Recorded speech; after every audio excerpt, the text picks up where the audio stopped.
ಓಂ ಶಾಂತಿ. ಮುರುಳಿ ದಿನಾಂಕ 13/3/2025. ಬಾಪ್ತಾದ ಮಧುಬನ. ಮಧುರ ಮಕ್ಕಳೇ, ಪದವಿಗೆ ಆಧಾರ ಶಿಕ್ಷಣ ಆಗಿದೆ. ಯಾರು ಹಳೆಯ ಭಕ್ತರಾಗಿದ್ದಾರೋ ಅವರೇ ಚೆನ್ನಾಗಿ ಶಿಕ್ಷಣವನ್ನು ಕಲಿಯುತ್ತಾರೆ ಮತ್ತು ಅವರು ಒಳ್ಳೆಯ ಪದವಿಯನ್ನು ಪಡೆದುಕೊಳ್ಳುತ್ತಾರೆ. ಇಂದಿನ ಪ್ರಶ್ನೆಯಾಗಿದೆ, ಯಾರು ಪರಮಾತ್ಮ ತಂದೆಯ ನೆನಪಿನಲ್ಲಿ ಇರುತ್ತಾರೋ ಅವರ ಲಕ್ಷಣ ಏನಾಗಿರುತ್ತದೆ? ಉತ್ತರ: ಪರಮಾತ್ಮ ತಂದೆಯ ನೆನಪಿನಲ್ಲಿ ಇರುವಂತಹ ಮಕ್ಕಳಲ್ಲಿ ಒಳ್ಳೆಯ ಗುಣಗಳು ಇರುತ್ತದೆ. ಪರಮಾತ್ಮ ತಂದೆಯ ನೆನಪಿನಲ್ಲಿ ಸ್ಥಿತ ಆದಂತವರು ಪವಿತ್ರರಾಗುತ್ತಾ ಹೋಗುತ್ತಾರೆ. ಪರಮಾತ್ಮ ತಂದೆಯ ನೆನಪಿನಲ್ಲಿ ಸ್ಥಿತ ಆದಂತಹ ಮಕ್ಕಳಲ್ಲಿ ಬಹಳಷ್ಟು ರಾಯಲ್ಟಿ ಧಾರಣೆ ಆಗುತ್ತಾ ಹೋಗುತ್ತದೆ. ತಂದೆಯ ನೆನಪಿನಲ್ಲಿ ಸ್ಥಿತ ಆದಂತಹ ಮಕ್ಕಳು ಪರಸ್ಪರ ಕ್ಷೀರಖಂಡ ಆಗಿರುತ್ತಾರೆ, ಅಂದರೆ ಹಾಲು ಸಕ್ಕರೆಯ ಸಮಾನ ಆಗಿರುತ್ತಾರೆ. ಅವರು ಎಂದೂ ಅನ್ಯರನ್ನು ನೋಡುವುದಿಲ್ಲ. ಅವರು ಅನ್ಯರನ್ನು ನೋಡದೆ ಸ್ವಯಂ ಅನ್ನು ನೋಡಿಕೊಳ್ಳುತ್ತಾರೆ. ಯಾರು ಮಾಡುತ್ತಾರೋ ಅವರೇ ಪಡೆದುಕೊಳ್ಳುತ್ತಾರೆ ಅನ್ನುವ ವಿಚಾರ ಅವರ ಬುದ್ಧಿಯಲ್ಲಿ ಇರುತ್ತದೆ. ಓಂ ಶಾಂತಿ. ಮಕ್ಕಳಿಗೆ ತಿಳಿಸಲಾಗಿದೆ, ಭಾರತದಲ್ಲಿ ಯಾವ ಆದಿ ಸನಾತನ ದೇವಿ ದೇವತಾ ಧರ್ಮ ಇದೆಯೋ ಆ ಧರ್ಮದ ಶಾಸ್ತ್ರ ಗೀತೆಯಾಗಿದೆ. ಗೀತೆಯನ್ನು ಯಾರು ನುಡಿಸಿದರು ಅನ್ನುವುದು ಯಾರಿಗೂ ಗೊತ್ತಿಲ್ಲ. ಇದು ಜ್ಞಾನದ ಮಾತಾಗಿದೆ. ಇನ್ನು ಹೋಲಿ ಮುಂತಾದದ್ದು ನಮ್ಮ ಹಬ್ಬ ಅಲ್ಲ. ಇದೆಲ್ಲ ಭಕ್ತಿ ಮಾರ್ಗದ ಹಬ್ಬಗಳಾಗಿದೆ. ನಮ್ಮ ಹಬ್ಬ ಅಂದರೆ ಕೇವಲ ಒಂದು ತ್ರಿಮೂರ್ತಿ ಶಿವಜಯಂತಿ ಮಾತ್ರ ಆಗಿದೆ. ಕೇವಲ ತ್ರಿಮೂರ್ತಿ ಶಿವಜಯಂತಿ ಮಾತ್ರ ನಮ್ಮ ಹಬ್ಬ ಆಗಿದೆ. ಕೇವಲ ಶಿವಜಯಂತಿ ಎಂದು ಎಂದೂ ಹೇಳಬಾರದು. ತ್ರಿಮೂರ್ತಿ ಅನ್ನುವ ಶಬ್ದವನ್ನು ಸೇರಿಸದೇ ಇದ್ದರೆ ಮನುಷ್ಯರಿಗೆ ಏನೂ ಅರ್ಥ ಆಗುವುದಿಲ್ಲ. ಹೇಗೆ ತ್ರಿಮೂರ್ತಿಯ ಚಿತ್ರ ಇದೆ, ಚಿತ್ರದ ಕೆಳಗಡೆ ಬರೆಯಲಾಗಿದೆ, ದೈವಿ ಸ್ವರಾಜ್ಯ ನಿಮ್ಮ ಜನ್ಮಸಿದ್ಧ ಅಧಿಕಾರ ಆಗಿದೆ ಎಂದು. ಶಿವ ಭಗವಂತ ನಮ್ಮೆಲ್ಲರಿಗೂ ತಂದೆಯಾಗಿದ್ದಾರೆ. ಅವಶ್ಯವಾಗಿ ಪರಮಾತ್ಮ ತಂದೆ ಈ ಸೃಷ್ಟಿಗೆ ಬರುತ್ತಾರೆ. ಪರಮಾತ್ಮ ತಂದೆ ಬಂದು ನಮ್ಮನ್ನು ಸ್ವರ್ಗಕ್ಕೆ ಮಾಲೀಕರನ್ನಾಗಿ ಮಾಡುತ್ತಾರೆ. ರಾಜಯೋಗವನ್ನು ಕಲಿತಿರುವ ಕಾರಣ ದೇವತೆಗಳು ಸ್ವರ್ಗಕ್ಕೆ ಮಾಲೀಕರಾಗಿದ್ದಾರೆ. ಚಿತ್ರದ ಒಳಗಡೆ ಬಹಳಷ್ಟು ಜ್ಞಾನ ಇದೆ. ನೀವೀಗ ಎಂತಹ ಚಿತ್ರವನ್ನು ನಿರ್ಮಾಣ ಮಾಡಬೇಕು ಅಂದರೆ ಆ ಚಿತ್ರವನ್ನು ನೋಡಿ ಮನುಷ್ಯರು ಆಶ್ಚರ್ಯ ಪಡಬೇಕು. ಅದರಲ್ಲೂ ಕೂಡ ಯಾರು ಬಹಳಷ್ಟು ಭಕ್ತಿಯನ್ನು ಮಾಡಿದ್ದಾರೋ ಅವರೇ ಚೆನ್ನಾಗಿ ಜ್ಞಾನವನ್ನು ಅರ್ಥ ಮಾಡಿಕೊಳ್ಳುತ್ತಾರೆ. ಕಡಿಮೆ ಭಕ್ತಿಯನ್ನು ಮಾಡಿರುವಂತವರು ಕಡಿಮೆ ಜ್ಞಾನವನ್ನು ಧಾರಣೆ ಮಾಡಿಕೊಳ್ಳುತ್ತಾರೆ. ಅಂದ ಮೇಲೆ ಅವರು ಕಡಿಮೆ ಪದವಿಯನ್ನು ಪಡೆದುಕೊಳ್ಳುತ್ತಾರೆ. ದಾಸದಾಸಿಯರಲ್ಲೂ ಕೂಡ ನಂಬರ್ ವಾರ್ ದಾಸದಾಸಿಯರಿರುತ್ತಾರೆ. ಎಲ್ಲದಕ್ಕೂ ಆಧಾರ ಶಿಕ್ಷಣ ಆಗಿದೆ. ನಿಮ್ಮಲ್ಲೂ ಕೂಡ ಬಹಳ ಕಡಿಮೆ ಜನ ಇಂಥವರಿದ್ದಾರೆ. ಅವರು ಬಹಳ ಚೆನ್ನಾಗಿ ಯುಕ್ತಿಯಿಂದ ಮಾತನಾಡಲು ಸಾಧ್ಯ. ಒಳ್ಳೆಯ ಮಕ್ಕಳ ವರ್ತನೆ ಕೂಡ ಬಹಳ ಚೆನ್ನಾಗಿರುತ್ತದೆ. ನಿಮ್ಮಲ್ಲಿ ಬಹಳಷ್ಟು ಸುಂದರವಾದ ಗುಣ ಇರಬೇಕು. ಎಷ್ಟು ಜಾಸ್ತಿ ಸಮಯ ಪರಮಾತ್ಮ ತಂದೆಯನ್ನು ನೆನಪು ಮಾಡುತ್ತೀರೋ ಅಷ್ಟು ನೀವು ಪವಿತ್ರರಾಗುತ್ತಾ ಹೋಗುತ್ತೀರಾ. ಎಷ್ಟು ಜಾಸ್ತಿ ಸಮಯ ತಂದೆಯ ನೆನಪಿನಲ್ಲಿ ಸ್ಥಿತ ಆಗುತ್ತೀರೋ ಅಷ್ಟು ನಿಮ್ಮಲ್ಲಿ ರಾಯಲ್ಟಿ ಧಾರಣೆ ಆಗುತ್ತಾ ಹೋಗುತ್ತದೆ. ಕೆಲವೊಂದು ಸ್ಥಾನದಲ್ಲಿ ಶೂದ್ರರ ನಡತೆ ಕೂಡ ಬಹಳ ಚೆನ್ನಾಗಿರುತ್ತದೆ ಮತ್ತು ಇಲ್ಲಿರುವಂತಹ ಬ್ರಾಹ್ಮಣ ಮಕ್ಕಳ ನಡತೆ ಹೇಗಿರುತ್ತದೆ ಅಂದರೆ ಆ ಮಾತನ್ನೇ ಕೇಳಬೇಡಿ ಎಂದು ಪರಮಾತ್ಮ ತಂದೆ ತಿಳಿಸುತ್ತಾರೆ. ಆದ್ದರಿಂದ ಜಗತ್ತಿನ ಜನ ಹೇಳುತ್ತಾರೆ, ಇವರಿಗೆ ಈಶ್ವರ ಓದಿಸುತ್ತಾರೇನು? ಒಂದು ವೇಳೆ ನಮ್ಮ ನಡತೆ ಚೆನ್ನಾಗಿ ಇರದೇ ಇದ್ದರೆ ನಿಮಗೆ ಈಶ್ವರ ಓದಿಸುತ್ತಿದ್ದಾರೆ ಎಂದು ಯಾರು ಹೇಳುತ್ತಾರೆ ಎಂದು ಜಗತ್ತಿನ ಜನ ಹೇಳುತ್ತಾರೆ. ಅಂದ ಮೇಲೆ ಮಕ್ಕಳ ನಡತೆ ಎಂದು ಕೆಟ್ಟ ನಡತೆ ಆಗಿರಬಾರದು. ನೀವೀಗ ಬಹಳಷ್ಟು ಮಧುರರಾಗಿರಬೇಕು. ನೀವೀಗ ಕ್ಷೀರಖಂಡ ಆಗಿರಬೇಕು, ಅಂದರೆ ಹಾಲು ಸಕ್ಕರೆಯ ಸಮಾನ ಆಗಿರಬೇಕು. ಯಾರು ಮಾಡುತ್ತಾರೋ ಅವರೇ ಪಡೆದುಕೊಳ್ಳುತ್ತಾರೆ. ಯಾರು ಪುರುಷಾರ್ಥವನ್ನು ಮಾಡುವುದಿಲ್ಲವೋ ಅವರು ಏನನ್ನೂ ಪಡೆದುಕೊಳ್ಳುವುದಿಲ್ಲ. ಪರಮಾತ್ಮ ತಂದೆ ಮಕ್ಕಳಿಗೆ ಚೆನ್ನಾಗಿ ಜ್ಞಾನದ ಮಾತನ್ನು ತಿಳಿಸುತ್ತಾರೆ. ಮೊಟ್ಟ ಮೊದಲು ಬೇಹದ್ದಿನ ತಂದೆಯ ಪರಿಚಯವನ್ನು ಎಲ್ಲರಿಗೂ ನೀಡುತ್ತಿರಬೇಕು. ತ್ರಿಮೂರ್ತಿಯ ಚಿತ್ರ ಬಹಳ ಒಳ್ಳೆಯ ಚಿತ್ರ ಆಗಿದೆ. ಸ್ವರ್ಗ ಮತ್ತು ನರಕ ಎರಡೂ ಕಡೆ ಇದೆ. ಸೃಷ್ಟಿ ಚಕ್ರದ ಚಿತ್ರದಲ್ಲೂ ಕೂಡ ಸ್ವರ್ಗ ಮತ್ತು ನರಕದ ಮಾತು ಸ್ಪಷ್ಟವಾಗಿದೆ. ಯಾವುದೇ ಧರ್ಮದ ಆತ್ಮರಿರಬಹುದು. ಅವರಿಗೆ ನೀವು ಈ ಸೃಷ್ಟಿ ಚಕ್ರದ ಬಗ್ಗೆ ಅಥವಾ ಕಲ್ಪವೃಕ್ಷದ ಬಗ್ಗೆ ಜ್ಞಾನವನ್ನು ತಿಳಿಸಬಹುದು. ಈ ಲೆಕ್ಕದಲ್ಲಿ ನೀವು ಸ್ವರ್ಗ ಅಂದರೆ ಹೊಸ ಜಗತ್ತಿಗೆ ಬರಲು ಸಾಧ್ಯ ಇಲ್ಲ ಎಂದು ಅನ್ಯ ಧರ್ಮದವರಿಗೆ ನೀವು ತಿಳಿಸಬಹುದು. ಯಾವ ಧರ್ಮ ಸರ್ವಶ್ರೇಷ್ಠ ಧರ್ಮ ಆಗಿತ್ತೋ, ಯಾರು ಎಲ್ಲರಿಗಿಂತ ಶ್ರೀಮಂತರಾಗಿದ್ದರೋ ಈಗ ಅವರೇ ಎಲ್ಲರಿಗಿಂತ ಜಾಸ್ತಿ ಬಡವರಾಗಿದ್ದಾರೆ. ಅಂದ ಮೇಲೆ ಯಾರು ಮೊದಲು ಆದಿಯಲ್ಲಿ ಇದ್ದರೋ ಆದಿಯಲ್ಲಿ ಇದ್ದಂತಹ ಆತ್ಮರ ಸಂಖ್ಯೆ ಜಾಸ್ತಿ ಇರಬೇಕು. ಆದರೆ ಹಿಂದೂ ಧರ್ಮದವರ ಸಂಖ್ಯೆ ಜಾಸ್ತಿ ಇಲ್ಲ, ಏಕೆಂದರೆ ಹಿಂದೂ ಧರ್ಮದವರು ಅನ್ಯ ಧರ್ಮಕ್ಕೆ ಕನ್ವರ್ಟ್ ಆಗಿ ಬಿಟ್ಟಿದ್ದಾರೆ. ತಮ್ಮ ಧರ್ಮದ ಬಗ್ಗೆ ಅರ್ಥ ಮಾಡಿಕೊಳ್ಳದೇ ಇರುವ ಕಾರಣ ಅನ್ಯ ಧರ್ಮಕ್ಕೆ ಹೋಗಿ ಕನ್ವರ್ಟ್ ಆಗಿದ್ದಾರೆ, ಅಥವಾ ತಮ್ಮನ್ನು ತಾವು ಹಿಂದೂ ಧರ್ಮದವರು ಎಂದು ಹೇಳಿಕೊಳ್ಳುತ್ತಾರೆ. ಸ್ವಯಂನ ಧರ್ಮದ ಬಗ್ಗೆ ಯಾರೂ ಅರ್ಥ ಮಾಡಿಕೊಂಡಿಲ್ಲ. ಈಶ್ವರ ತಂದೆಯನ್ನು ಎಲ್ಲರೂ ಬಹಳಷ್ಟು ಕೂಗಿ ಕರೆಯುತ್ತಾರೆ. ಹೇ ಶಾಂತಿ ದೇವ ಎಂದು ಈಶ್ವರ ತಂದೆಯನ್ನು ಬಹಳಷ್ಟು ಕೂಗಿ ಕರೆಯುತ್ತಾರೆ. ಆದರೆ ಶಾಂತಿಯ ಅರ್ಥ ಯಾರಿಗೂ ಗೊತ್ತಿಲ್ಲ. ಒಬ್ಬರು ಇನ್ನೊಬ್ಬರಿಗೆ ಶಾಂತಿಯ ಬಹುಮಾನವನ್ನು ನೀಡುತ್ತಿರುತ್ತಾರೆ. ಈಗ ಇಲ್ಲಿ ನೀವು ವಿಶ್ವದಲ್ಲಿ ಶಾಂತಿಯನ್ನು ಸ್ಥಾಪನೆ ಮಾಡಲು ನಿಮಿತ್ತ ಆಗಿದ್ದೀರಾ. ವಿಶ್ವದಲ್ಲಿ ಶಾಂತಿಯನ್ನು ಸ್ಥಾಪನೆ ಮಾಡಲು ನಿಮಿತ್ತ ಆದಂತಹ ಮಕ್ಕಳಾದ ನಿಮಗೆ ಪರಮಾತ್ಮ ತಂದೆ ವಿಶ್ವದ ರಾಜ್ಯಭಾಗ್ಯದ ಬಹುಮಾನವನ್ನು ನೀಡುತ್ತಾರೆ. ಈ ಬಹುಮಾನ ನಂಬರ್ ವಾರ್ ಪುರುಷಾರ್ಥದ ಅನುಸಾರ ನಿಮಗೆ ಪ್ರಾಪ್ತಿಯಾಗುತ್ತದೆ. ನಮಗೆ ಬಹುಮಾನವನ್ನು ನೀಡುವಂತವರು ಭಗವಂತ ತಂದೆ ಆಗಿದ್ದಾರೆ. ಬಹುಮಾನ ಬಹಳ ದೊಡ್ಡದಾಗಿದೆ. ಸೂರ್ಯವಂಶಿ ವಿಶ್ವದ ರಾಜ್ಯದ ಬಹುಮಾನ ನಮಗೆ ಸಿಗುತ್ತದೆ. ಈಗ ಮಕ್ಕಳ ಬುದ್ಧಿಯಲ್ಲಿ ಸಂಪೂರ್ಣ ವಿಶ್ವದ ಇತಿಹಾಸ, ಭೂಗೋಳದ ಜ್ಞಾನ ಇದೆ ಮತ್ತು ವರ್ಣದ ಬಗ್ಗೆ ಸಂಪೂರ್ಣ ಜ್ಞಾನ ಇದೆ. ವಿಶ್ವದ ರಾಜ್ಯಭಾಗ್ಯವನ್ನು ಪಡೆದುಕೊಳ್ಳಬೇಕು ಅಂದರೆ ಸ್ವಲ್ಪ ಪರಿಶ್ರಮವನ್ನು ಪಡಲೇಬೇಕು. ಜ್ಞಾನದ ಪಾಯಿಂಟ್ ಅಂತೂ ಬಹಳ ಸಹಜ ಆಗಿದೆ. ಟೀಚರ್ ಯಾವ ಕೆಲಸವನ್ನು ನೀಡುತ್ತಾರೋ ಆ ಕೆಲಸವನ್ನು ಮಾಡಿ ತೋರಿಸಬೇಕು. ಅಂದ ಮೇಲೆ ಪರಮಾತ್ಮ ತಂದೆ ನೋಡುತ್ತಾರೆ ಈ ಮಗುವಿನಲ್ಲಿ ಸಂಪೂರ್ಣ ಜ್ಞಾನ ಇದೆಯಾ ಎಂದು. ಕೆಲವು ಮಕ್ಕಳು ಮುರುಳಿಯ ಕಡೆ ಗಮನವನ್ನು ನೀಡುವುದಿಲ್ಲ, ಪ್ರತಿದಿನ ಮುರುಳಿಯನ್ನು ಓದುವುದಿಲ್ಲ. ಯಾರು ಮುರುಳಿಯನ್ನು ಓದುವುದಿಲ್ಲವೋ ಅವರು ಅನ್ಯರ ಕಲ್ಯಾಣವನ್ನು ಹೇಗೆ ಮಾಡಲು ಸಾಧ್ಯ? ಬಹಳಷ್ಟು ಜನ ಮಕ್ಕಳು ಇಂಥವರಿದ್ದಾರೆ. ಅವರು ಯಾರ ಕಲ್ಯಾಣವನ್ನೂ ಕೂಡ ಮಾಡುವುದಿಲ್ಲ. ಬಹಳಷ್ಟು ಜನ ಮಕ್ಕಳು ಸ್ವಯಂನ ಕಲ್ಯಾಣವನ್ನೂ ಕೂಡ ಮಾಡಿಕೊಳ್ಳುವುದಿಲ್ಲ, ಅನ್ಯರ ಕಲ್ಯಾಣವನ್ನೂ ಕೂಡ ಮಾಡುವುದಿಲ್ಲ. ಆದ್ದರಿಂದ ಅಂತವರಿಗೆ ಕುದುರೆ ಸವಾರರು ಅಥವಾ ಕಾಲಾಳುಗಳು ಎಂದು ಕರೆಯಲಾಗುತ್ತದೆ. ಎಲ್ಲೋ ಕೆಲವರು ಮಹಾರಥಿಗಳಾಗಿದ್ದಾರೆ. ಮಹಾರಥಿಗಳು ಸ್ವಯಂ ಅರ್ಥ ಮಾಡಿಕೊಳ್ಳುತ್ತಾರೆ ಯಾರ್ಯಾರು ಮಹಾರಥಿ ಆಗಿದ್ದಾರೆ ಎಂದು. ಎಲ್ಲರೂ ಹೇಳುತ್ತಾರೆ, ಗುಲ್ಜಾರ್ ದಾದಿಯನ್ನು ಕಳಿಸಿ, ಕುಮಾರಿಕಾ ದಾದಿಯನ್ನು ಕಳಿಸಿ, ಅಂದರೆ ಪ್ರಕಾಶ್ಮಣಿ ದಾದಿಯನ್ನು ಕಳಿಸಿ, ಮನೋಹರ್ ದಾದಿಯನ್ನು ಕಳಿಸಿ ಎಂದು ಹೇಳುತ್ತಾರೆ. ಏಕೆಂದರೆ ತಾವು ಸ್ವಯಂ ಕುದುರೆ ಸವಾರರಾಗಿದ್ದಾರೆ. ದಾದಿಯರು ಮಹಾರಥಿಗಳಾಗಿದ್ದಾರೆ. ಪರಮಾತ್ಮ ತಂದೆ ಪ್ರತಿಯೊಂದು ಮಗುವಿನ ಬಗ್ಗೆ ಚೆನ್ನಾಗಿ ಅರ್ಥ ಮಾಡಿಕೊಳ್ಳಬಹುದು. ಕೆಲವರ ಜೀವನದಲ್ಲಿ ಗ್ರಹಚಾರ ಬರುತ್ತದೆ. ಕೆಲವೊಮ್ಮೆ ಒಳ್ಳೊಳ್ಳೆ ಮಕ್ಕಳು ಕೂಡ ಮಾಯೆ ಬಿರುಗಾಳಿ ಬಂದಾಗ ಬೇತಾಳ ಆಗಿಬಿಡುತ್ತಾರೆ. ಜ್ಞಾನದ ಕಡೆ ಮಕ್ಕಳು ಗಮನವನ್ನು ಕೊಡುವುದಿಲ್ಲ.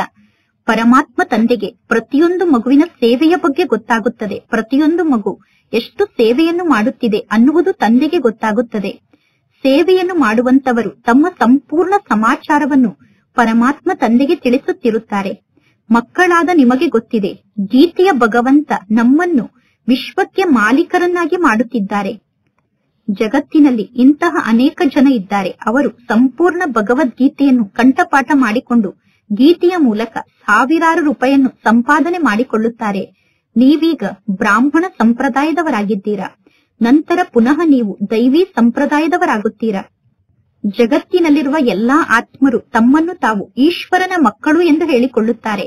ಪುನಃ ನಾವೆಲ್ಲರೂ ಈಶ್ವರ ಆಗಿದ್ದೇವೆ ಎಂದು ಹೇಗೆ ಹೇಳಲು ಸಾಧ್ಯ? ಯಾರ ಮನಸ್ಸಿನಲ್ಲಿ ಯಾವ ವಿಚಾರ ಬರುತ್ತದೆಯೋ ಅವರು ಅಂತಹ ಮಾತನ್ನು ಹೇಳುತ್ತಿರುತ್ತಾರೆ. ಭಕ್ತಿ ಮಾರ್ಗದಲ್ಲಿ ಮನುಷ್ಯರ ಪರಿಸ್ಥಿತಿ ಏನಾಗಿದೆ ನೋಡಿ. ಈಗ ಈ ಜಗತ್ತು ಕಬ್ಬಿಣದ ಯುಗ ಆಗಿದೆ, ಪತಿತ ಜಗತ್ತಾಗಿದೆ. ನಿಮ್ಮ ಈ ಚಿತ್ರಗಳ ಮೂಲಕ ನೀವು ಬಹಳ ಚೆನ್ನಾಗಿ ಜ್ಞಾನವನ್ನು ತಿಳಿಸಬಹುದು.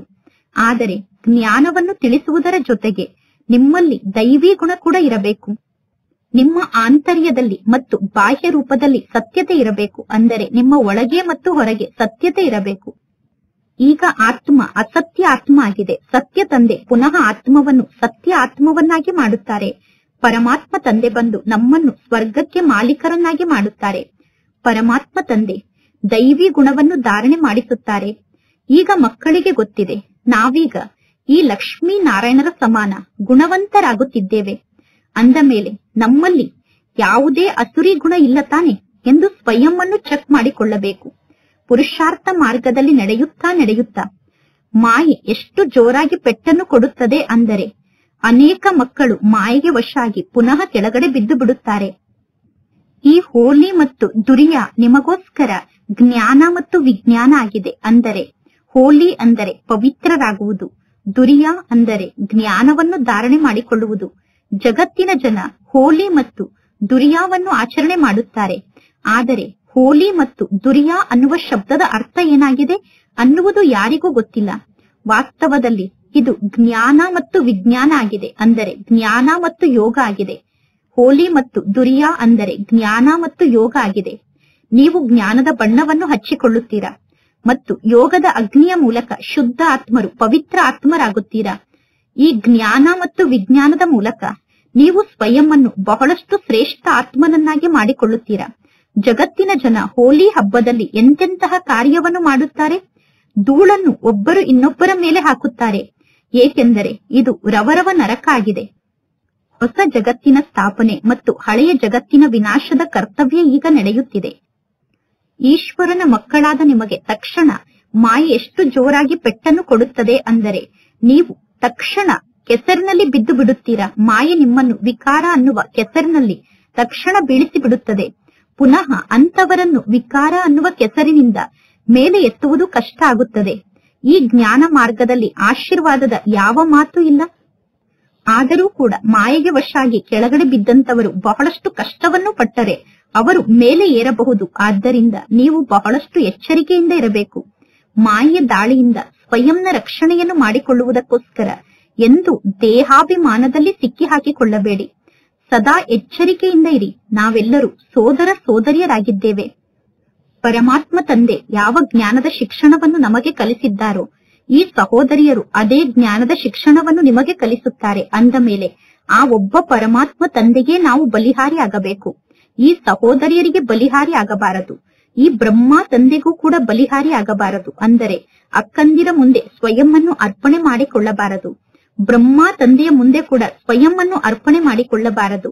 ಶಿವ ತಂದೆಯ ಮುಂದೆ ಸ್ವಯಂ ಅನ್ನು ಅರ್ಪಣೆ ಮಾಡಿಕೊಳ್ಳಬೇಕು. ಈ ಸಹೋದರಿಯರು ಮತ್ತು ಬ್ರಹ್ಮ ತಂದೆ ಪುರುಷಾರ್ಥವನ್ನು ಮಾಡಿ ಎಲ್ಲವನ್ನೂ ಕಲಿತಿದ್ದಾರೆ.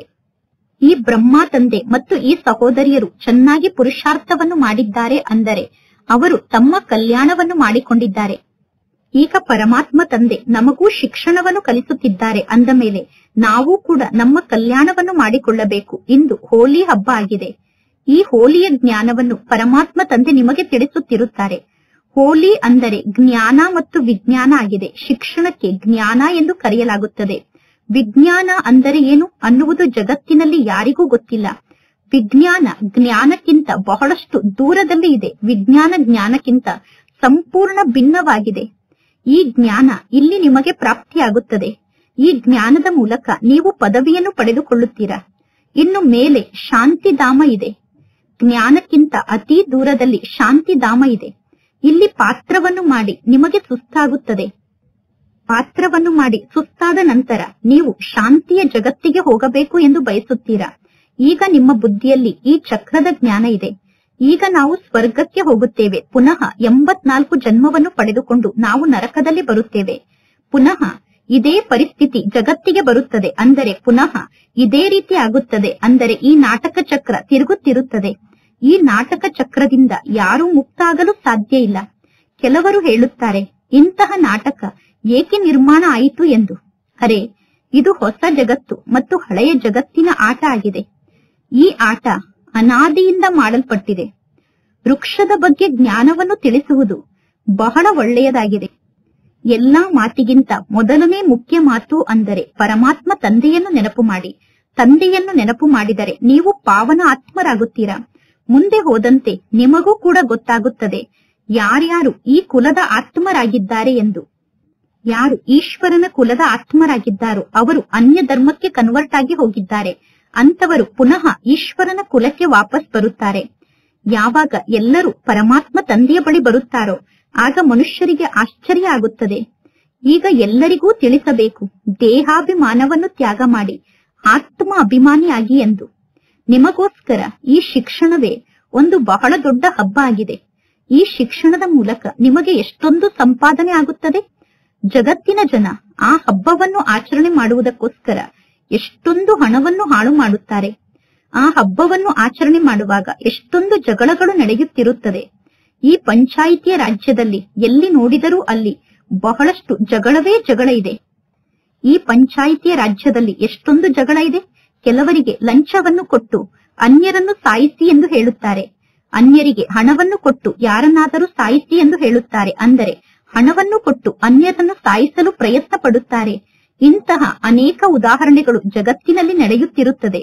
ಈಗ ಮಕ್ಕಳಿಗೆ ಗೊತ್ತಿದೆ, ಸತ್ಯಯುಗದಲ್ಲಿ ಇಂತಹ ಯಾವ ಉಪದ್ರವವೂ ಇರುವುದಿಲ್ಲ. ರಾವಣ ರಾಜ್ಯದಲ್ಲಿ ಬಹಳಷ್ಟು ಉಪದ್ರವ ಇದೆ. ಈಗ ಎಲ್ಲರೂ ತಮೋ ಪ್ರಧಾನರಾಗಿದ್ದಾರೆ. ಒಬ್ಬರ ಮತದಂತೆ ಇನ್ನೊಬ್ಬರ ಮತ ಇರದೇ ಇರುವ ಕಾರಣ ಎಷ್ಟೊಂದು ಜಗಳ ನಡೆಯುತ್ತದೆ. ಅಂದರೆ ಒಬ್ಬರು ಇನ್ನೊಬ್ಬರ ಮತದಂತೆ ನಡೆಯದೇ ಇರುವ ಕಾರಣ ಎಷ್ಟೊಂದು ಜಗಳ ನಡೆಯುತ್ತದೆ. ಆದ್ದರಿಂದ ಪರಮಾತ್ಮ ತಂದೆ ತಿಳಿಸುತ್ತಾರೆ, ಈ ಹಳೆಯ ಜಗತ್ತನ್ನು ಮರೆತು ನೀವೀಗ ಒಂಟಿಯಾಗಿ ಬಿಡಿ. ನೀವೀಗ ನಿಮ್ಮ ಮನೆಯನ್ನು ನೆನಪು ಮಾಡಿ, ನಿಮ್ಮ ಸುಖಧಾಮವನ್ನು ನೆನಪು ಮಾಡಿ. ನೀವೀಗ ಯಾರ ಜೊತೆಗೂ ಜಾಸ್ತಿ ಮಾತನ್ನು ಮಾತನಾಡಬೇಡಿ. ನೀವು ಜಾಸ್ತಿ ಮಾತನಾಡಿದರೆ ನಿಮಗೇ ನಷ್ಟ ಆಗುತ್ತದೆ. ನೀವೀಗ ಬಹಳಷ್ಟು ಮಧುರರಾಗಿರಬೇಕು. ನೀವೀಗ ಬಹಳಷ್ಟು ಶಾಂತವಾಗಿರಬೇಕು. ನೀವು ಪ್ರೀತಿಯಿಂದ ಮಾತನಾಡಿದರೆ ಬಹಳ ಒಳ್ಳೆಯದು. ನೀವೀಗ ಜಾಸ್ತಿ ಮಾತನ್ನು ಮಾತನಾಡದೇ ಇರುವುದು ಬಹಳ ಒಳ್ಳೆಯದು. ಅಂದರೆ ಕಡಿಮೆ ಮಾತನ್ನು ಮಾತನಾಡುವುದು ಒಳ್ಳೆಯದು. ಶಾಂತಿಯಲ್ಲಿ ಇರುವುದು ಎಲ್ಲದಕ್ಕಿಂತ ಒಳ್ಳೆಯದಾಗಿದೆ. ಈಗ ಮಕ್ಕಳಾದ ನೀವು ಶಾಂತಿಯ ಮೂಲಕ ವಿಜಯವನ್ನು ಪಡೆದುಕೊಳ್ಳುತ್ತೀರಾ. ಒಬ್ಬ ಪರಮಾತ್ಮ ತಂದೆಯನ್ನು ಬಿಟ್ಟು ಬೇರೆ ಯಾರ ಜೊತೆಗೂ ನೀವು ಪ್ರೀತಿಯನ್ನು ಜೋಡಣೆ ಮಾಡಬಾರದು. ಒಬ್ಬ ಪರಮಾತ್ಮ ತಂದೆಯ ಮೂಲಕ ನೀವೀಗ ಎಷ್ಟು ಆಸ್ತಿಯನ್ನು ಪಡೆದುಕೊಳ್ಳಬೇಕು ಎಂದು ಬಯಸುತ್ತೀರೋ ಅಷ್ಟು ಆಸ್ತಿಯನ್ನು ಪಡೆದುಕೊಳ್ಳಿ. ಇಲ್ಲದಿದ್ದರೆ ಲೌಕಿಕ ತಂದೆಯ ಆಸ್ತಿಗೋಸ್ಕರ ಜಗತ್ತಿನಲ್ಲಿ ಎಷ್ಟೊಂದು ಜಗಳವನ್ನು ಮಾಡಬೇಕಾಗುತ್ತದೆ. ಈ ಜ್ಞಾನ ಮಾರ್ಗದಲ್ಲಿ ಯಾವುದೇ ಪ್ರಕಾರದ ಕಿರಿಕಿರಿ ಇಲ್ಲ. ನೀವೀಗ ಎಷ್ಟು ಬೇಕೋ ಅಷ್ಟು ಶಿಕ್ಷಣದ ಮೂಲಕ ಶ್ರೇಷ್ಠ ಪದವಿಯನ್ನು ಪಡೆದುಕೊಳ್ಳಬಹುದು. ಅಂದರೆ ನೀವೀಗ ಶಿಕ್ಷಣವನ್ನು ಕಲಿತು ಎಷ್ಟು ಬೇಕೋ ಅಷ್ಟು ತಂದೆಯ ಮೂಲಕ ಆಸ್ತಿಯನ್ನು ಪಡೆದುಕೊಳ್ಳಬಹುದು. ಒಳ್ಳೆಯದು. ಮಧುರಾತಿ ಮಧುರ ಅಗಲಿ ಹೋಗಿ ಮರಳಿ ಸಿಕ್ಕಿರುವ ಮಕ್ಕಳ ಪ್ರತಿ ಮಾತ್ಪಿತಾ ಬಾಪ್ತಾದರವರ ನೆನಪು, ಪ್ರೀತಿ ಹಾಗೂ ಸುಪ್ರಭಾತ. ಆತ್ಮಿಕ ಮಕ್ಕಳಿಗೆ ಆತ್ಮಿಕ ತಂದೆಯ ನಮಸ್ತೆ. ಆತ್ಮಿಕ ತಂದೆಗೆ ಆತ್ಮಿಕ ಮಕ್ಕಳ ನೆನಪು, ಪ್ರೀತಿ ಹಾಗೂ ನಮಸ್ತೆ ನಮಸ್ತೆ ನಮಸ್ತೆ. ಧಾರಣೆಗೋಸ್ಕರ ಮುಖ್ಯ ಸಾರ. ಫಸ್ಟ್ ಪಾಯಿಂಟ್, ಸತ್ಯ ತಂದೆಗೆ ಸತ್ಯ ಮಕ್ಕಳಾಗುವುದಕ್ಕೋಸ್ಕರ ಸತ್ಯತೆಯಿಂದ ವ್ಯವಹಾರವನ್ನು ಮಾಡಬೇಕು. ನನ್ನಲ್ಲಿ ಯಾವುದೇ ಅಸುರಿ ಗುಣ ಅಂತೂ ಇಲ್ಲ ತಾನೆ ಎಂದು ಸ್ವಯಂವನ್ನು ಚೆಕ್ ಮಾಡಿಕೊಳ್ಳಬೇಕು. ನಾನು ಜಾಸ್ತಿ ಮಾತನ್ನು ಮಾತನಾಡುತ್ತಿಲ್ಲ ತಾನೆ ಎಂದು ಸ್ವಯಂವನ್ನು ಚೆಕ್ ಮಾಡಿಕೊಳ್ಳಬೇಕು. ಬಹಳಷ್ಟು ಮಧುರ ಮಾತನ್ನು ಮಾತನಾಡಬೇಕು ಮತ್ತು ಶಾಂತಿಯಿಂದ ಮಾತನಾಡಬೇಕು. ಬಹಳಷ್ಟು ಮಧುರರಾಗಿ ಶಾಂತಿಯಿಂದ ಮಾತನಾಡಬೇಕು ಮತ್ತು ಪ್ರೀತಿಯಿಂದ ಮಾತನಾಡಬೇಕು. ಶಾಂತಿಯಲ್ಲಿ ಇರಬೇಕು, ಮಧುರರಾಗಿರಬೇಕು. ಸೆಕೆಂಡ್ ಪಾಯಿಂಟ್, ಮುರುಳಿಯ ಕಡೆ ಸಂಪೂರ್ಣ ಗಮನವನ್ನು ಕೊಡಬೇಕು. ಪ್ರತಿದಿನ ಮುರುಳಿಯನ್ನು ಓದಬೇಕು. ಸ್ವಯಂನ ಮತ್ತು ಅನ್ಯರ ಕಲ್ಯಾಣವನ್ನು ಮಾಡಿಕೊಳ್ಳಬೇಕು. ಟೀಚರ್ ಯಾವ ಕೆಲಸವನ್ನು ನೀಡುತ್ತಾರೋ ಆ ಕೆಲಸವನ್ನು ಮಾಡಿ ತೋರಿಸಬೇಕು. ಇಂದಿನ ವರದಾನ ಆಗಿದೆ. ಹೋಲಿ ಅನ್ನುವ ಶಬ್ದದ ಅರ್ಥವನ್ನು ಜೀವನದಲ್ಲಿ ಧಾರಣೆ ಮಾಡಿಕೊಂಡು ಪುರುಷಾರ್ಥದ ಗತಿಯನ್ನು ತೀವ್ರಗೊಳಿಸಿಕೊಳ್ಳುವಂತಹ ತೀವ್ರ ಪುರುಷಾರ್ಥಿಗಳಾಗಿ. ಹೋಲಿ ಅಂದರೆ ಯಾವ ಮಾತು ನಡೆದು ಹೋಗಿದೆಯೋ ಆ ಮಾತು ಸಮಾಪ್ತಿಯಾಗಿದೆ. ಅಂದರೆ ಆ ಕ್ಷಣ ಮುಗಿದು ಬಿಟ್ಟಿದೆ. ಆದ್ದರಿಂದ ಆ ಮಾತನ್ನು ಸಮಾಪ್ತಿ ಮಾಡಿಬಿಡಬೇಕು. ಕಳೆದು ಹೋಗಿದ್ದು ಕಳೆದು ಹೋಯಿತು ಎಂದು ತಿಳಿದುಕೊಂಡು ಮುಂದೆ ಹೋಗುವುದು ಅಂದರೆ ಹೋಲಿಯನ್ನು ಆಚರಣೆ ಮಾಡುವುದಾಗಿದೆ. ಕಳೆದು ಹೋದಂತಹ ಮಾತು ಹೇಗೆ ಅನುಭವ ಆಗಬೇಕು ಅಂದರೆ ಯಾವುದೋ ಬಹಳ ಹಳೆಯ ಜನ್ಮದ ಮಾತು ಎಂದು ಕಳೆದು ಹೋದಂತಹ ಮಾತು ನಮಗೆ ಅನುಭವ ಆಗಬೇಕು. ಯಾವಾಗ ಇಂತಹ ಸ್ಥಿತಿಯನ್ನು ರೂಪಿಸಿಕೊಳ್ಳುತ್ತೀರೋ ಆಗ ಪುರುಷಾರ್ಥದ ಸ್ಪೀಡ್ ಬಹಳಷ್ಟು ತೀವ್ರ ಆಗುತ್ತದೆ. ಅಂದ ಮೇಲೆ ಸ್ವಯಂನ ಮತ್ತು ಅನ್ಯರ ಕಳೆದು ಹೋದಂತಹ ಮಾತಿನ ಬಗ್ಗೆ ಎಂದೂ ಚಿಂತನೆಯನ್ನು ಮಾಡಬಾರದು. ಸ್ವಯಂನ ಮತ್ತು ಅನ್ಯರ ಕಳೆದು ಹೋದ ಮಾತನ್ನು ಬುದ್ಧಿಯಲ್ಲಿ ಧಾರಣೆ ಮಾಡಿಕೊಳ್ಳಬಾರದು ಮತ್ತು ಸ್ವಯಂನ ಮತ್ತು ಅನ್ಯರ ಕಳೆದು ಹೋದಂತಹ ಮಾತನ್ನು ಎಂದೂ ವರ್ಣನೆ ಮಾಡಬಾರದು. ಆಗ ನೀವು ತೀವ್ರ ಪುರುಷಾರ್ಥಿಗಳಾಗಲು ಸಾಧ್ಯ. ಇಂದಿನ ಸ್ಲೋಗನ್ ಆಗಿದೆ, ಸ್ನೇಹವೇ ಸಹಜ ನೆನಪಿಗೆ ಸಾಧನ ಆಗಿದೆ. ಆದ್ದರಿಂದ ಸದಾ ಸ್ನೇಹಿಗಳಾಗಿರಬೇಕು ಮತ್ತು ಅನ್ಯರನ್ನು ಸ್ನೇಹಿಗಳನ್ನಾಗಿ ಮಾಡಬೇಕು. ಒಳ್ಳೆಯದು. ಮಾತೇಶ್ವರಿ ಅವರ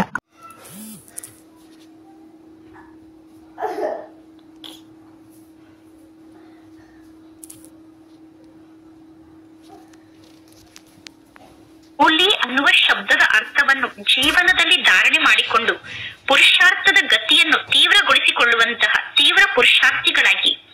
ಹೋಲಿ ಅಂದರೆ ಯಾವ ಮಾತು ನಡೆದು ಹೋಗಿದೆಯೋ ಆ ಮಾತು ಸಮಾಪ್ತಿಯಾಗಿದೆ. ಅಂದರೆ ಆ ಕ್ಷಣ ಮುಗಿದು ಬಿಟ್ಟಿದೆ. ಆದ್ದರಿಂದ ಆ ಮಾತನ್ನು ಸಮಾಪ್ತಿ ಮಾಡಿಬಿಡಬೇಕು. ಕಳೆದು ಹೋಗಿದ್ದು ಕಳೆದು ಹೋಯಿತು ಎಂದು ತಿಳಿದುಕೊಂಡು ಮುಂದೆ ಹೋಗುವುದು ಅಂದರೆ ಹೋಲಿಯನ್ನು ಆಚರಣೆ ಮಾಡುವುದಾಗಿದೆ. ಕಳೆದು ಹೋದಂತಹ ಮಾತು ಹೇಗೆ ಅನುಭವ ಆಗಬೇಕು ಅಂದರೆ, ಯಾವುದು ಬಹಳ ಹಳೆಯ ಜನ್ಮದ ಮಾತು ಎಂದು ಕಳೆದು ಹೋದಂತಹ ಮಾತು ನಮಗೆ ಅನುಭವ ಆಗಬೇಕು. ಯಾವಾಗ ಇಂತಹ ಸ್ಥಿತಿಯನ್ನು ರೂಪಿಸಿಕೊಳ್ಳುತ್ತೀರೋ ಆಗ ಪುರುಷಾರ್ಥದ ಸ್ಪೀಡ್ ಬಹಳಷ್ಟು ತೀವ್ರ ಆಗುತ್ತದೆ. ಅಂದ ಮೇಲೆ ಸ್ವಯಂನ ಮತ್ತು ಅನ್ಯರ ಕಳೆದು ಹೋದಂತಹ ಮಾತಿನ ಬಗ್ಗೆ ಎಂದೂ ಚಿಂತನೆಯನ್ನು ಮಾಡಬಾರದು. ಸ್ವಯಂನ ಮತ್ತು ಅನ್ಯರ ಕಳೆದು ಹೋದ ಮಾತನ್ನು ಬುದ್ಧಿಯಲ್ಲಿ ಧಾರಣೆ ಮಾಡಿಕೊಳ್ಳಬಾರದು ಮತ್ತು ಸ್ವಯಂನ ಮತ್ತು ಅನ್ಯರ ಕಳೆದು ಹೋದಂತಹ ಮಾತನ್ನು ಎಂದೂ ವರ್ಣನೆ ಮಾಡಬಾರದು. ಆಗ ನೀವು ತೀವ್ರ ಪುರುಷಾರ್ಥಿಗಳಾಗಲು ಸಾಧ್ಯ. ಇಂದಿನ ಸ್ಲೋಗನ್ ಆಗಿದೆ, ಸ್ನೇಹವೇ ಸಹಜ ನೆನಪಿಗೆ ಸಾಧನ ಆಗಿದೆ. ಆದ್ದರಿಂದ ಸದಾ ಸ್ನೇಹಿಗಳಾಗಿರಬೇಕು ಮತ್ತು ಅನ್ಯರನ್ನು ಸ್ನೇಹಿಗಳನ್ನಾಗಿ ಮಾಡಬೇಕು. ಒಳ್ಳೆಯದು. ಮಾತೇಶ್ವರಿ ಅವರ ಅಮೂಲ್ಯ ಮಹಾವಾಕ್ಯ. ಗುಪ್ತ ಬಂಧನದಲ್ಲಿರುವಂತಹ ಗೋಪಿಕೆಯರ ಬಗ್ಗೆ ಗಾಯನ ಗೀತೆಯಾಗಿದೆ. ಪರಮಾತ್ಮ ತಂದೆ, ನಿಮ್ಮನ್ನು ನೋಡದೇ ಇದ್ದರೂ ನಿಮ್ಮನ್ನು ಪ್ರೀತಿ ಮಾಡುತ್ತೇನೆ ಮತ್ತು ಮನೆಯಲ್ಲೇ ಕುಳಿತು ನಿಮ್ಮನ್ನು ನೆನಪು ಮಾಡುತ್ತೇನೆ. ಈ ಗೀತೆಯನ್ನು ಬಂಧನದಲ್ಲಿರುವಂತಹ ಬಹಳಷ್ಟು ನಶೆಯಲ್ಲಿರುವ ಗೋಪಿಕೆಯರು ಹಾಡಿದ್ದಾರೆ. ಇದು ಕಲ್ಪ ಕಲ್ಪದ ವಿಚಿತ್ರ ಆಟ ಆಗಿದೆ. ಪರಮಾತ್ಮ ತಂದೆಯನ್ನು ನೋಡದೇ ಇದ್ದರೂ ಕೂಡ ಪರಮಾತ್ಮ ತಂದೆಯನ್ನು ಪ್ರೀತಿ ಮಾಡುತ್ತಾರೆ. ಜಗತ್ತಿನ ಜನರಿಗೆ ಪಾಪ ಏನು ಗೊತ್ತು? ಕಲ್ಪದ ಮೊದಲಿನ ಪಾತ್ರ ಪುನಃ ಪುನರಾವರ್ತನೆ ಆಗುತ್ತಿದೆ ಅನ್ನುವುದು ಜಗತ್ತಿನ ಜನರಿಗೆ ಪಾಪ ಗೊತ್ತಿಲ್ಲ. ಬಲೆ ಈ ಗೋಪಿಕೆಯರು ಮನೆಯನ್ನು ಬಿಟ್ಟಿಲ್ಲ, ವ್ಯವಹಾರವನ್ನು ಬಿಟ್ಟಿಲ್ಲ, ಆದರೆ ತಂದೆಯ ನೆನಪಿನ ಮೂಲಕ ಕರ್ಮ ಬಂಧನವನ್ನು ಚುಕ್ತ ಮಾಡಿಕೊಳ್ಳುತ್ತಿದ್ದಾರೆ. ಅಂದ ಮೇಲೆ ಎಷ್ಟೊಂದು ಖುಷಿಯಿಂದ ಕುಣಿಯುತ್ತಾ ನಶೆಯಿಂದ ಈ ಹಾಡನ್ನು ಹಾಡುತ್ತಿದ್ದಾರೆ. ವಾಸ್ತವದಲ್ಲಿ ಈ ಜ್ಞಾನ ಮಾರ್ಗದಲ್ಲಿ ಮನೆಯನ್ನು ಬಿಡುವ ಮಾತೇ ಇಲ್ಲ. ಮನೆಯಲ್ಲೇ ಕುಳಿತು ಪರಮಾತ್ಮ ತಂದೆಯನ್ನು ನೋಡದೇ ಇದ್ದರೂ ಕೂಡ ಆ ಸುಖದ ಸ್ಥಿತಿಯಲ್ಲಿ ಸ್ಥಿತಾಗಿ ಸೇವೆಯನ್ನು ಮಾಡಬೇಕು. ಯಾವ ಸೇವೆಯನ್ನು ಮಾಡಬೇಕು? ಪವಿತ್ರರನ್ನಾಗಿ ಮಾಡುವಂತಹ ಸೇವೆಯನ್ನು ಮಾಡಬೇಕು. ಈಗ ನಿಮಗೆ 3ನೇ ನೇತ್ರ ಪ್ರಾಪ್ತಿಯಾಗಿದೆ. ಆದಿಯಿಂದ ಹಿಡಿದು ಅಂತ್ಯದವರೆಗಿನ ಬೀಜ ಮತ್ತು ವೃಕ್ಷದ ಸಂಪೂರ್ಣ ರಹಸ್ಯ ನಿಮ್ಮ ದೃಷ್ಟಿಯಲ್ಲಿ ಇದೆ. ಅಂದ ಮೇಲೆ ಈ ಜೀವನಕ್ಕೆ ಬಲಿಹಾರಿ ಆಗಬೇಕು. 21 ಜನ್ಮದ ಸೌಭಾಗ್ಯವನ್ನು ಈ ಜ್ಞಾನದ ಮೂಲಕ ನಾವು ರೂಪಿಸಿಕೊಳ್ಳುತ್ತಿದ್ದೇವೆ. ಒಂದು ವೇಳೆ ನೀವು ಲೋಕದ ಮರ್ಯಾದೆ, ಕುಲದ ಮರ್ಯಾದೆಯ ಕಡೆ ಗಮನವನ್ನು ಕೊಟ್ಟರೆ, ವಿಕಾರಿ ಕುಲದ ಮರ್ಯಾದೆಯ ಕಡೆ ಗಮನವನ್ನು ಕೊಟ್ಟರೆ ನೀವು ಸೇವೆಯನ್ನು ಮಾಡಲು ಸಾಧ್ಯ ಇಲ್ಲ. ಒಂದು ವೇಳೆ ಲೋಕದ ಮರ್ಯಾದೆ, ವಿಕಾರಿ ಕುಲದ ಮರ್ಯಾದೆ ನಿಮ್ಮ ಬುದ್ಧಿಯಲ್ಲಿ ಇದ್ದರೆ ಅದು ನಿಮ್ಮ ಕೊರತೆ ಆಗಿದೆ. ಅನೇಕರ ಮನಸ್ಸಿನಲ್ಲಿ ವಿಚಾರ ಬರುತ್ತದೆ, ಈ ಬ್ರಹ್ಮ ಕುಮಾರಿಯರು ಮನೆಯನ್ನು ಬಿಡಿಸುತ್ತಾರೆ ಎಂದು. ಅಂದರೆ ಅನೇಕರ ಮನಸ್ಸಿನಲ್ಲಿ ವಿಚಾರ ಬರುತ್ತದೆ, ಈ ಬ್ರಹ್ಮ ಕುಮಾರಿಯರು ಮನೆಯನ್ನು ಒಡೆಯಲು ಬಂದಿದ್ದಾರೆ ಎಂದು. ಆದರೆ ಇಲ್ಲಿ ಮನೆಯನ್ನು ಒಡೆಯುವಂತಹ ಮಾತಿಲ್ಲ. ಮನೆಯಲ್ಲೇ ಕುಳಿತು ಪವಿತ್ರರಾಗಬೇಕು ಮತ್ತು ಸೇವೆಯನ್ನು ಮಾಡಬೇಕು. ಮನೆಯಲ್ಲಿ ಕುಳಿತು ಪವಿತ್ರರಾಗುವ ಮಾತಿನಲ್ಲಿ ಯಾವ ಕಷ್ಟವೂ ಇಲ್ಲ. ನೀವು ಪವಿತ್ರರಾದರೆ ಪವಿತ್ರ ಜಗತ್ತಿಗೆ ಹೋಗಲು ಅಧಿಕಾರಿಗಳಾಗುತ್ತೀರಾ. ಇನ್ನು ಯಾರು ತಂದೆಯ ಮತದಂತೆ ನಡೆಯುವುದಿಲ್ಲವೋ ಅವರು ಕಲ್ಪದ ಮೊದಲಿನಂತೆ ಶತ್ರುಗಳಾಗಿ ಪಾತ್ರವನ್ನು ಅಭಿನಯ ಮಾಡುತ್ತಾರೆ. ಇದರಲ್ಲಿ ಯಾರ ದೋಷವೂ ಇಲ್ಲ. ಹೇಗೆ ಪರಮಾತ್ಮ ತಂದೆಯ ಕರ್ತವ್ಯವನ್ನು ನಾವು ಅರ್ಥ ಮಾಡಿಕೊಂಡಿದ್ದೇವೆ, ಅದೇ ರೀತಿ ನಾಟಕದ ಒಳಗಡೆ ಪ್ರತಿಯೊಂದು ಆತ್ಮದ ಪಾತ್ರದ ಬಗ್ಗೆ ಕೂಡ ನಮಗೆ ಅರ್ಥ ಆಗಿದೆ. ಅಂದ ಮೇಲೆ ಯಾರ ಪಾತ್ರವನ್ನು ನೋಡಿ ಯಾರ ಬಗ್ಗೆಯೂ ನಮಗೆ ತಿರಸ್ಕಾರ ಬರಲು ಸಾಧ್ಯ ಇಲ್ಲ. ಇಂತಹ ತೀವ್ರ ಪುರುಷಾರ್ಥಿ ಗೋಪಿಕೆಯರು ರೇಸನ್ನು ಮಾಡಿ ವಿಜಯ ಮಾಲೆಯಲ್ಲಿ ಬರಲು ಸಾಧ್ಯ. ಒಳ್ಳೆಯದು. ಓಂ ಶಾಂತಿ. ಇಂದಿನ ಅವ್ಯಕ್ತ ಸೂಚನೆ ಆಗಿದೆ. ಸತ್ಯತೆ ಮತ್ತು ಸಭ್ಯತೆ ಅನ್ನುವ ಸಂಸ್ಕೃತಿಯನ್ನು ನಿಮ್ಮದನ್ನಾಗಿ ಮಾಡಿಕೊಳ್ಳಿ. ಎಷ್ಟೆಲ್ಲ ಜ್ಞಾನದ ರಹಸ್ಯದ ಮಾತಿದೆಯೋ ಆ ರಹಸ್ಯದ ಮಾತನ್ನು ಸ್ಪಷ್ಟಪಡಿಸುವಂತಹ ವಿಧಿ ನಿಮ್ಮ ಬಳಿ ಬಹಳ ಚೆನ್ನಾಗಿದೆ ಮತ್ತು ಜ್ಞಾನದ ಸ್ಪಷ್ಟೀಕರಣ ನಿಮಗೆ ಗೊತ್ತಿದೆ. ಒಂದೊಂದು ಜ್ಞಾನದ ಮಾತನ್ನು ಲಾಜಿಕಲ್ನ ರೂಪದಲ್ಲಿ ನೀವು ಸ್ಪಷ್ಟಪಡಿಸಬಹುದು. ನೀವೀಗ ಜ್ಞಾನದ ಅಧಿಕಾರವುಳ್ಳಂತವರಾಗಿದ್ದೀರಾ. ನೀವು ಹೇಳುತ್ತಿರುವಂತಹ ಮಾತು ನಿಮ್ಮ ಮನಸ್ಸಿನ ಮಾತಲ್ಲ, ಕಲ್ಪನೆಯ ಮಾತಲ್ಲ. ಇದು ಯಥಾರ್ಥವಾದ ಜ್ಞಾನದ ಮಾತಾಗಿದೆ. ಇದು ಅನುಭವ ಆಗಿದೆ. ಅನುಭವದ ಅಧಿಕಾರ ನಿಮ್ಮ ಬಳಿ ಇದೆ. ಜ್ಞಾನದ ಅಧಿಕಾರ ನಿಮ್ಮ ಬಳಿ ಇದೆ. ಸತ್ಯತೆಯ ಅಧಿಕಾರ ನಿಮ್ಮ ಬಳಿ ಇದೆ. ಅಂದ ಮೇಲೆ ಎಷ್ಟೊಂದು ಅಧಿಕಾರ ನಿಮಗೆ ಇದೆ. ಅನುಭವದ ಅಧಿಕಾರ, ಜ್ಞಾನದ ಅಧಿಕಾರ, ಸತ್ಯತೆಯ ಅಧಿಕಾರ, ಈ ರೀತಿ ಎಷ್ಟೊಂದು ಅಧಿಕಾರಕ್ಕೆ ಅಧಿಕಾರಿಗಳಾಗಿದ್ದೀರಾ. ಅಂದ ಮೇಲೆ ಅಧಿಕಾರ ಮತ್ತು ಸ್ನೇಹ